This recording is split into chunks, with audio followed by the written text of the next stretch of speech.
Antonio Castellan, stay there. We want to go to the video right now of that came in through social media of some of the gunfire that we heard. 12 seconds of sustained rapid gunfire, 15 seconds of silence, and then another 15 seconds of rapid gunfire. We've got retired Detective Phil Ramos on set here, and while we cue up that video, Phil, Antonio's hearing of people shot in the back, many people there at UMC shot in the back, a very busy ER, but you hear of that kind of a wound and you would presume that those are running wounded, people who are running away and are shot in the back. Yeah, and that's the one thing that is kind of perplexing about this, because not knowing exactly where the shooter or shooters were, firing into the crowd is going to get that crowd to react and they're going to start running away. So while they're running away and they're still being shot, it just shows you the advantage of a high ground position when you're the shooter, and that tells me that this person or persons knew exactly what they were doing and probably had some kind of practice or training to set this situation up. I mean, you just don't decide in the middle of the night you're going to go to a country music festival and just open up on a crowd of people and not have it already planned out. Phil, we also heard from EMTs and some police sources that there were victims right there by the main stage, out there outside of Mandalay Bay, but we also heard that there were victims inside Mandalay Bay on the floor there. Now, we are getting a variety of reports, but let's say that is in fact the case. That would lend itself to the possibility that, in fact, maybe there was more than one shooter. Right, right. And I mean, my gut tells me right now there was more than one person involved, just because of the number of injuries, the number of possible fatalities. You know, there's reports that there's victims that are there at the scene that are already beyond any help, and they've been declared deceased. So with that kind of firepower, number one, and the amount of ammunition that these people had available to them, I just can't see that this is a one-man show. There had to be more than one person involved, in my view. And now they're saying there could even be a situation near the Luxor with a suspicious device. So that also could speak to being more than one person involved. Yeah, and you know, the other thing that comes into play is there could have been several distraction events that led up or that occurred when all this was happening, when the officers were responding and running into the Mandalay to start dealing with this active shooter. There were reports of shots at different locations coming in that ultimately turned out to be false. I mean, there were officers actually, one report was at the Tropicana Hotel. There was officers at the Tropicana Hotel, and they said, no, there's been no shots fired here. Which may have been by design. The person behind this may have wanted to be the author of confusion to kind of, you know, get them off of their scent. Before we continue with you, Phil Ramos, we want to go ahead and get on the phone with Josh Jamison. He was on the 30th floor of the Mandalay Bay when the shooting broke out. What can you tell us, Josh, from your vantage point? What were you doing at the time, and how long did it take you to realize, oh my goodness, this is real? We don't have Josh anymore. What we do know, thinking of Josh in his hotel room now, is that there are a lot of people, indeed thousands of people, inside their hotel rooms who have been told by numerous strip properties, stay inside your hotel room. It is completely a lockdown, shelter in place. And so we have people who are tuning into televisions and they're watching this play out right now inside their hotel rooms, and like Josh, watching to see what happened that they heard just outside their window. Phil, maybe you can tell us a little bit about sort of the procedural protocol when something like this takes place. We're looking at video that shows a portion of the strip is bumper to bumper. So it would appear that some of the exits there near Mandalay Bay, perhaps Tropicana or Russell, are actually closed off to traffic. We know that a portion of the strip, from Nathan's report and Christie's report, has been closed off. And of course, people were evacuated. They've been kind of huddled up in specific spots, but tell me how that all gets coordinated and what is the response? Well, the very first thing that the first responding officers do is to make sure that the injured people around them are treated and taken out of the area and get some sort of medical treatment as soon as possible. I mean, the first thing they have to do is get there safely and timely, so that they don't waste their time getting in an accident or something like that. So you render aid to the injured first, make sure that those victims are taken care of, whether it's other officers coming to take care of them or medical personnel to take care of them. In this case, medical personnel couldn't come in there because of the shots being fired. Right. So the officers had to do the transporting and get them to a triage area, and then other officers. That's why you see such a huge response. There's officers taking care of wounded people. There's officers securing the area. Then there's the active shooter and the SWAT teams going into that hotel and getting there as quick as they can while the shots are being fired. Right. News 3's Christy Wilcox at times has been moved back and forth and even at one point sheltered behind a brick wall. She is talking to a victim right now. Christy?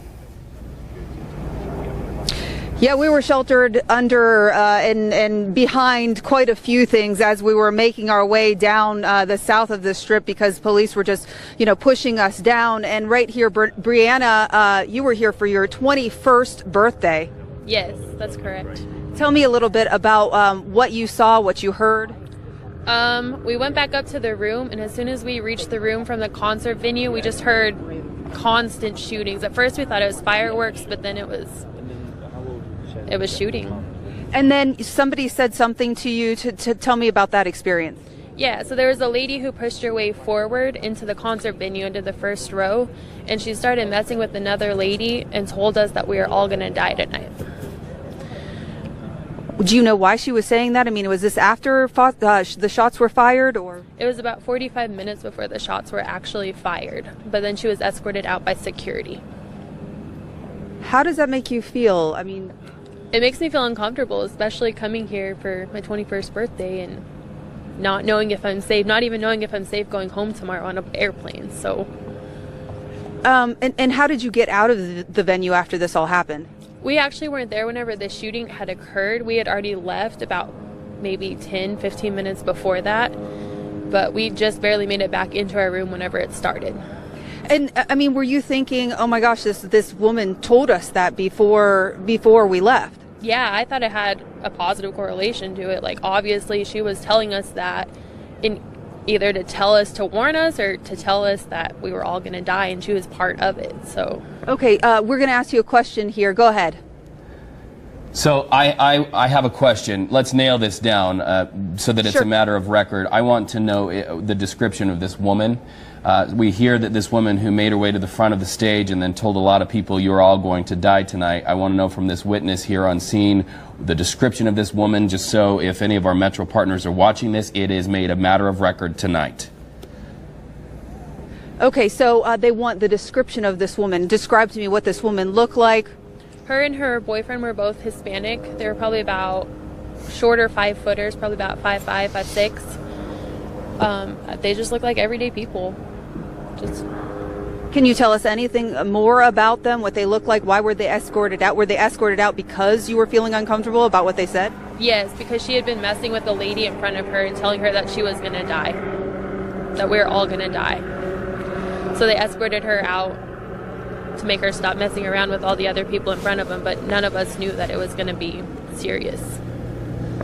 Bree, did that answer your question? Yeah, thank you.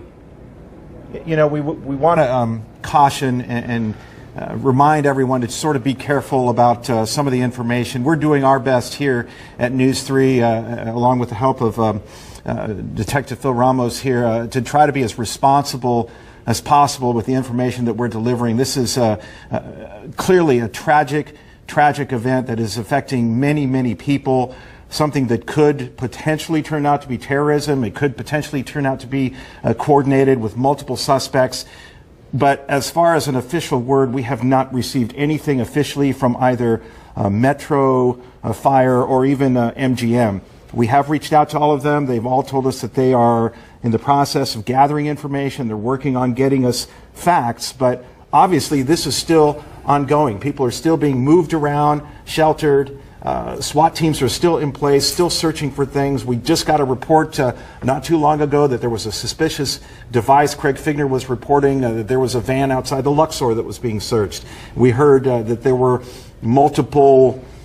possibly multiple active areas. All of this information, I assure you, and I am confident Metro and all of the authorities are looking into each and every one of these, and you can bet that they're going to be doing that before they reopen any portion of the Strip. Right, and that's a very good point. It reminds me of when Dallas had the active shooter during the protests when the officers were shot. There were so many different eyewitness accounts of it was this person, it was that person. They even put out the wrong person of interest in quotation marks. And so you really want to be careful when we're getting these eyewitness accounts. This is what they're saying that they saw, but we have not gotten anything confirmed. And this is so new. As we know, only one person is down. They could still be looking for a second person. And so everything is still up in the air, active. Police are still very much trying to make sure that people are safe right now. And so they will start to do that important police work when the time comes. So right now, making sure people are safe, making sure no one else is hurt is the #1 priority right now. So very good point to bring that up, because a lot of emotions are raw and we don't know what those people were down there doing. It could be very significant. It could be not significant at all. If you're just now joining us here in the Valley or elsewhere in the world, we will recap now what has happened around 10:30 p.m. Las Vegas time. The last song of the Jason Aldean concert at the Route 91 Harvest Festival. And perhaps we can cue up some of the video that came to us from social media so you can really get a picture and hear what happened there at the scene. Rapid fire began to ring out from above, we are told by many witnesses on the scene. Rapid fire into a crowd of hundreds and hundreds of people. About 12 seconds of sustained fire, then 15 seconds of silence, and you saw a crowd just sort of stunned, not knowing how to react to that. And then once again, it got very real, 15 seconds. From there, people went running out onto the Las Vegas Strip. They ran over to McCarran Airport, which is now completely shut down. Flights in and out completely stopped. This is that video I'm talking about. You're going to hear that rapid fire. Okay, and we're just getting word now from one of our producers. Metro does not believe that there is another shooter involved. So this could be very well over. They do believe it's just the one shooter, and as we reported earlier, that person was taken down. We also want to point out, as we're talking about getting information from police, they plan to have a media briefing in about 10 minutes or so, so hopefully we can learn more about the person that they did take down earlier this evening. But again, we're hearing from police. They do not believe that there is a second shooter. They believe this was one person acting alone in this situation. And when you hear that, Phil, you were saying earlier that could be quite possible because, you know, they started shooting, then they stopped shooting and started again. So kind of tell us when you hear that now police are saying they believe it's just one person. Well, they have to have developed some very good, solid information to make that statement in the first place. So I'm thinking that as the investigation continued into where the one suspect was found, several weapons could have been found in the room. Hundreds of rounds of ammunition could have been found in the room. And for them to be able to say, we believe that there's only one shooter, then I'm certain that there was some conclusive evidence in that room. Yeah, that was the only shooter. I'm very surprised at that, just because of the number of shots. But they wouldn't be saying that if they weren't very, very sure that that was the case. And you think about the confusion that takes place after something like this. You don't know if there are shots being fired from the ground right there at the concert venue, if they're coming from far away. In this case that you described earlier, that sounded, and I think we can make the safe assumption, like an automatic weapon, some type of long gun that had the automatic capability. So the confusion part was certainly evident after that. Oh yeah, and you know, especially in situations like this, when you've got that many people enjoying themselves and having a great time, and then to have a traumatic event like that occur, it takes a while for the mind to catch up with what's going on. I mean, here you are enjoying a concert, and next thing you know, you're running for your life because you hear gunshots.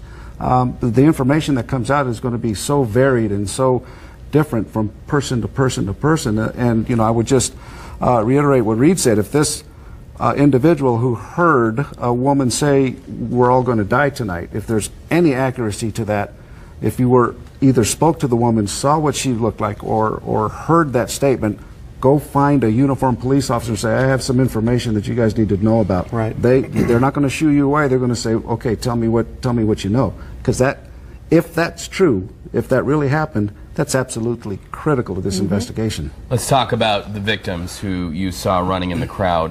This is just very preliminary, but the last word that we had confirmed: 2 dead, 24 injured, 12 of them critical after the shooting at the music festival.